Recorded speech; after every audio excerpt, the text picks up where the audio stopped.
ये आकाशवाणी रायपुर है। छत्तीसगढ़ी समाचार बुलेटिन के संग स्मिता शर्मा के जय जोहार। अब पेश है आज के प्रमुख समाचार। केंद्रीय गृह सचिव हा सब्बो राज्य के मुख्य सचिव मन ला लिखे चिट्ठी में ये स्पष्ट करे हैं कि राज्य मन के बीच और राज्य के भीतर लोगन के और सामान के अवई जवई में कोनो रोक नहीं है। रायगढ़ में आज ले 36वां चक्रधर समारोह शुरू हुआ थे, जेला एदरी कोरोना संक्रमण ला देखत वर्चुअल रूप में मनाए जाही। और देश भर में आज गणेश चतुर्थी के परब ला बड़ उत्साह के संग मनाए जावत थे। अब समाचार विस्तार ले। रायगढ़ में आज ले 36वां चक्रधर समारोह शुरू हुआ थे, जेला एदरी कोरोना संक्रमण ला देखत वर्चुअल रूप में मनाए जाही। अब ले थोरकुन देर बाद श्री गणेश के आरती और वंदना के संग एखर शुरुआत होही। पहले दिन आज स्मिता मौकासी डहार ले वोकल, जयपुर के शर्मिला शर्मा डहार ले कत्थक और लखनऊ के अनीस शाबरी डहार ले कव्वाली के प्रस्तुति दे जाही। एला यूट्यूब में लाइव देखे जा सकत है। प्रदेश में पाछू कुछ एक दिन ले सरलग होवत वर्षा के रुके के बाद अब जनजीवन सामान्य होए बर लगे है। उहे कुछ एक इलाका में पुल पुलिया और सड़क मन के टूटे ले अवई जवई प्रभावित हुए है। बस्तर जिला में आज वर्षा नहीं होए ले लोगन ला राहत मिले है। नदी नाला के जलस्तर घलो कमती आवत है। फिर जगदलपुर में इंद्रावती नदी के पानी अभी घलो जुन्ना पुल ले करीबन 1.5 मीटर ऊपर बुहावत है। बाढ़ प्रभावित लोगन ला राहत शिविर में राखे गे हावय, जेमा ले कोनो कोनो परिवार अपन घर लहुट गे हावय। राजनांदगांव जिला ले मानपुर विकास खंड ले औंधी क्षेत्र के करीबन 40 गांव के सड़क संपर्क टूट गया हवय। मानपुर औंधी रद्दा में चंदन नाला के तीर सड़क और पुलिया हा बरसा में बुहा गे हे, जेखर ले इहां आवागमन बाधित होए हे। बिलासपुर जिला कलेक्टर डॉक्टर सारांश मित्तरहा आज तखतपुर के बाढ़ प्रभावित क्षेत्र के निरीक्षण करिन। ए दौरान ओमनहा प्रभावित लोगन ले चर्चा करिन और उनकर समस्या के तुरते निपटारा करे के निर्देश दीन। यही बीच मौसम विभाग हा अवैया 24 घंटा के दौरान प्रदेश के अधिकांश जगह में हल्का ले मध्यम वर्षा होए के संभावना जताइन है। संगे संग एक दो जगह में आकाशीय बिजली गिरे के और भारी वर्षा होए के चेतावनी घलोक देगे हवय। मौसम विभाग के अनुसार मानसून द्रोणिका राजस्थान के जैसलमेर, उत्तर पश्चिम मध्य प्रदेश, कोलकाता और ओखर बाद दक्षिण पूर्व दिशा के डहार ले उत्तर बंगाल के खाड़ी तक स्थित है, जेखर प्रभाव ले छत्तीसगढ़ में घलो कई जगह में वर्षा होवत है। छत्तीसगढ़ में कोरोना संक्रमण के मामला बढ़ते जावत है। आज घलो आने आने जिला ले कोरोना संक्रमित नवा मरीज मन के मिले के पुष्टि हुए है। दुर्ग जिला में आज 23 जन नवा कोरोना संक्रमित मन के पहचान करेगी, जेमा ले ज्यादा मरीज शहरी क्षेत्र ले हवय। उहे रायगढ़ जिला में घलो आज 26 जन नवा मरीज मिले हैं। एमा सफाई कर्मी और स्वच्छता दीदी मन घलो शामिल हैं। यही बीच बस्तर में आज कोरोना संक्रमित एक और मरीज के मौत हो गए। जिला में अभी तक कोरोना संक्रमण ले 2 जन मनखे के मौत होए के समाचार है। ओती कोरिया जिला में कोरोना संक्रमण के बढ़त मामला ला देखत शिवपुर चर्चा नगर पालिका क्षेत्र ला काली 23 अगस्त के रतिहा 12 बजे तक कंटेनमेंट जोन घोषित कर देगे हवय। पंचायत और ग्रामीण विकास मंत्री टीएस सिंहदेव काली संझा 7:30 बजे आकाशवाणी रायपुर ले प्रसारित विशेष कार्यक्रम हमर ग्राम सभा में ग्राम पंचायत विकास योजना जीपीडीपी के बारे में विस्तार ले जानकारी दी। ये कार्यक्रम ला मीडियम वेव 981 किलो हर्ट्ज में सुने जा सकत है। ये कार्यक्रम ला प्रदेश के सब आकाशवाणी केंद्र मन हा एक के संग्रह रिले करही। छत्तीसगढ़ी समाचार बुलेटिन आप मन आकाशवाणी रायपुर ले सुनत हव।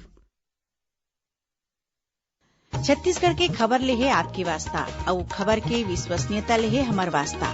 आकाशवाणी समाचार रायपुर के प्रादेशिक समाचार बुलेटिन के संगे संग हमार समसामयिक कार्यक्रम आप रेडियो के संग अपन मोबाइल में घलो सुन सकत हो। आकाशवाणी समाचार फेसबुक, ट्विटर और यूट्यूब में घलो हावय।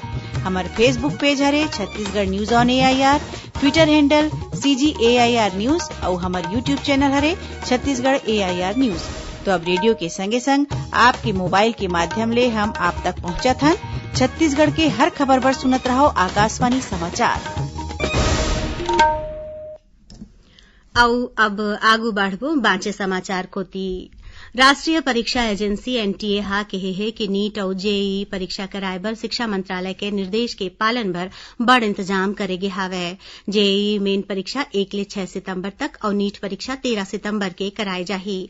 NTA हा बताइन कि परीक्षा ले पहली और बाद में परीक्षा केंद्र मन ला सैनिटाइज करे जाही और परीक्षार्थी मन हा परीक्षा केंद्र में नवा मास्क और दस्ताना ले सकही। NTA हा कानून व्यवस्था और बिजली सप्लाई राखे बर परीक्षा केंद्र के बाहिर लोगन के भीड़ ला रोके बर और विद्यार्थी मन के अवई जवई के व्यवस्था बर राज्य के अधिकारी मन ले मदद मांगिन हे। एजेंसी हा प्रवेश बर एडमिट कार्ड जारी करे के संग जरूरी निर्देश और कोरोना संबंधी सलाह घलोक भेजिन हे। मुख्यमंत्री भूपेश बघेल अपन जन्मदिन के मौका में काली 23 अगस्त के वीडियो कॉन्फ्रेंसिंग के माध्यम ले मंझनिया 12 बजे ले 1:30 बजे तक लोगन ले जुड़ही। मुख्यमंत्री हा कोरोना संक्रमण के प्रकोप ला देखत लोगन ले अपील करिन है कि ओमन बधाई देबर मुख्यमंत्री निवास में झन आवय, जेखर ले सोशल डिस्टेंसिंग बने रहाय और कोरोना के खतरा ला टाले जा सके। साइबर अपराध ला रोके बर और लोगन ला ऑनलाइन ठगी के शिकार होए ले बचाए खातिर बिलासपुर पुलिस डहार ले आज ले जागरूकता अभियान चलाए जाथे, जौन 7 दिसंबर तक चलही। एखर बर जिला के सबो थाना प्रभारी मन ला नोडल अधिकारी बनाए गे हावय।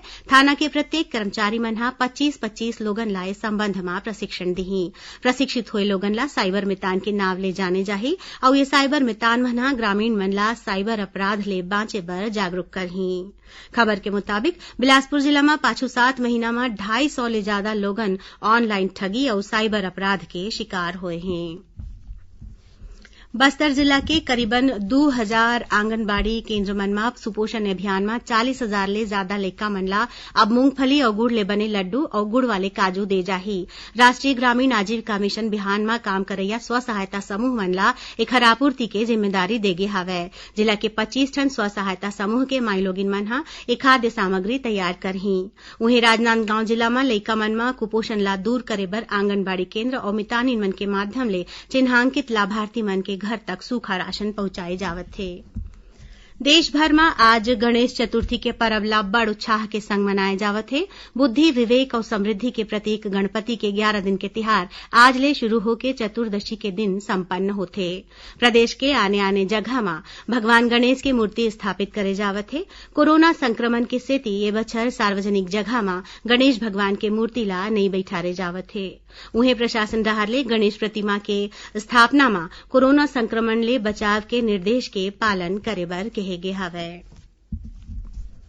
राष्ट्रीय ग्रामीण आजीविका मिशन बिहान में रोजगार और उद्यमिता विकास ला बढ़ावा देबर स्व सहायता समूह मन ला मदद दे जावत है। एमा लोगन ला व्यक्तिगत रुचि के काम और रोजगार के मौका दे जावत है। यही कड़ी में बलरामपुर जिला के ग्राम राधाकृष्ण नगर में लवली समूह के सदस्य निमई मंडल डहाले भगवान गणेश के इको फ्रेंडली मूर्ति बनाए जावत थे। मंडल ला SVEP परियोजना में आर्थिक सहायता देगे हवय और अब ओमन हा मूर्ति बना के बने कमावत हैं। आखिर में प्रमुख समाचार एक घाव फिर। केंद्रीय गृह सचिव हा सब्बो राज्य के मुख्य सचिव मन ला लिखे चिट्ठी में ये स्पष्ट करे हैं कि राज्य मन के बीच और राज्य के भीतर लोगन के और सामान के अवई जवई में कोनो रोक नहीं है। रायगढ़ में आज ले 36वां चक्रधर समारोह शुरू हुआ थे, जेला इधरी कोरोना संक्रमण ला देखत वर्चुअल रूप में मनाए जाही। और देश भर में आज गणेश चतुर्थी के पर्व ला बड़ उत्साह के संग मनाए जावत थे। एकरे संग छत्तीसगढ़ी समाचार बुलेटिन इहे सिरावत है। जय जोहार।